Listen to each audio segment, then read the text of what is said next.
ইতিহাসবিদদের মতে চেঙ্গিস খানের কুখ্যাত নাতি হালাকু খান 1258 সালে বাগদাদ আক্রমণ করে প্রায় 10 লক্ষ মানুষ হত্যা করেছিল।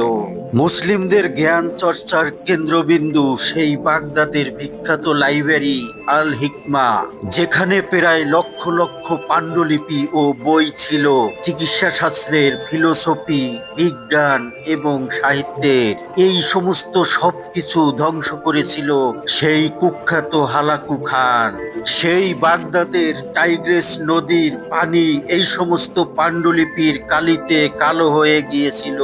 1256 সালে আলমুত দুর্গ সহ বিভিন্ন শহর ধ্বংস করে পারস্য এবং ইরান দখল করে নেন এই কুখ্যাত হালাকু খান।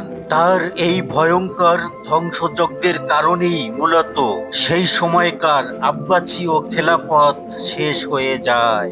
একটা মজার ব্যাপার হলো, এই কুখ্যাত হালাকু খান তার মৃত্যুর পরে তাকে কোথায় কবর দেওয়া হয়েছে তা ইতিহাসবিদদের কাছে এখনো স্পষ্ট নয়।